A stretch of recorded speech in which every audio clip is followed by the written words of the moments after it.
Cold War may be over, but some ghosts don't sleep. Not yet. What is NATO? NATO is not just a name, it is a promise and a warning. But Russia, it feels like a threat. It begins after a war, the big one, World War II. Europe was broken, cities were ruined, people were scared. The world has changed, and not in a good way. In 1949, leaders from 12 countries met. They made a plan. They signed the treaty. They called it NATO, the North Atlantic Treaty Organization. It was not just a group, it was a promise. If one of us is attacked, they said, we all fight back. Together, a family, a wall, a warning. For many peoples, NATO means safety. Countries like Germany, Poland, and Lithuania joined to feel protected. Today, NATO have 32 members, from United States to Norway, from France to Finland. But not everyone feels safe when NATO grows. In Russia, there is fear, real fear, old fear. The world is holding its breath, one step forward or one step too far. These moments, right now, could shape the future, not for just for leaders, not just for armies, but for all of us. Because sometimes peace doesn't break like glass, it bends and waits. Will we protect it or will we let it fall? All good returns. Cold War ended long ago. Or did it? Tension grows, and two powers face each other once more. It starts with the sounds, a low, heavy sounds, like thunder, far away. But this thunder came from the sea. In the north, fishermen saw something strange, a dark shape, large, quiet, moving through the icy water. A submarine, one man asked, the other nodded. The faces were pale. They didn't say more, they just watched and waited. Later, the news broke. An old Russian submarine, nuclear power, silent for years, now suddenly active again. In Washington, D.C., the air was thick, not with smoke, but with fear. The president met with his team, military advisor, intelligence officers. They looked tired, angry, afraid. This is no accident, said General Miller. They're showing us they're still here. Someone whispered, the Cold War is over. But the silence followed said something else. In 1941, Nazi Germany attacked. 27 million Russians dead in war. But Russia remembers. Someone NATO moves closer to its threat. Russia does not smile. It does not relax. It watches and waits. NATO is not just a word. It is history. It is fear. It is hope.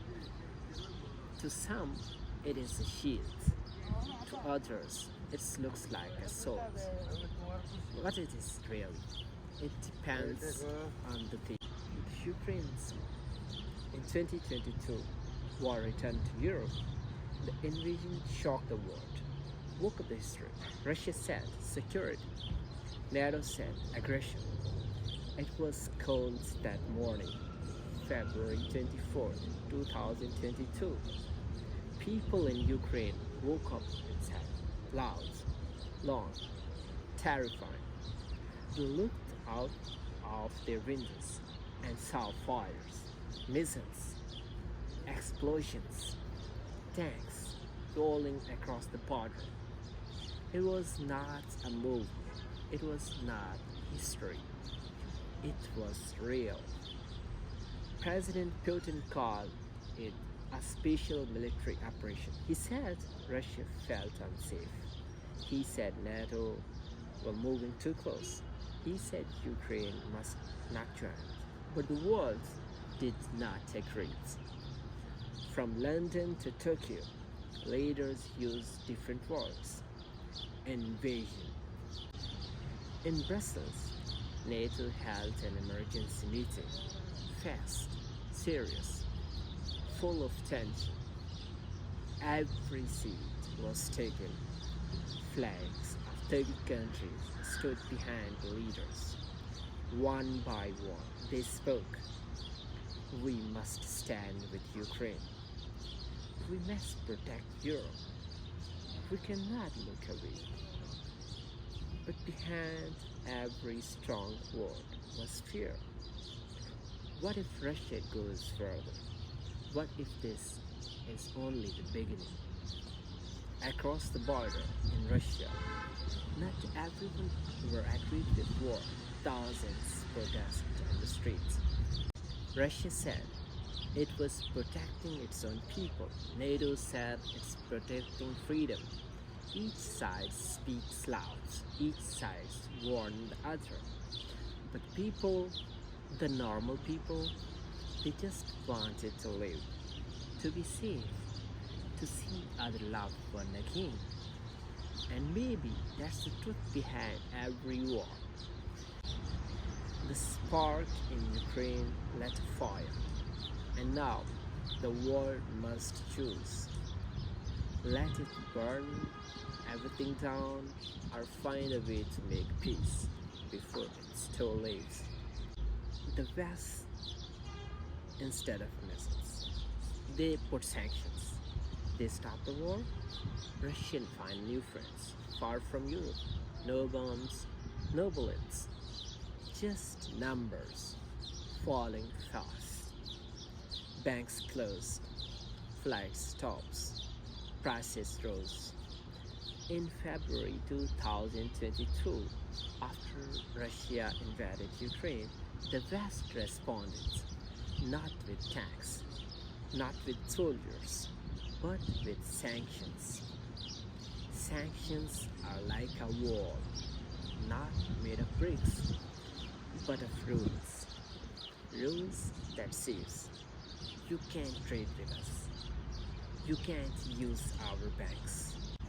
It's quiet, but powerful, and it hurts. Big Russian companies were blocked. Oil and gas deals were stopped. Russian money was frozen. The US, UK, EU all took parts. One by one, they said, this is our answer. This is our pressure. In Moscow, the news spread fast. People went to shop. They bought sugar, oil, toilet papers. They were afraid. The ruble, Russia's money, drops in value. It was almost worthless. Sanctions don't just hurt leaders, they hit everyone, even those who have nothing to do with the wars. Still, Russia didn't break. It turned east. China, India, Iran. These countries didn't change the sanctions. They still buy Russian oil, still traded goods. Russia finds new friends far from Europe, and slowly the economy changed. It didn't grow, but it didn't fall apart either.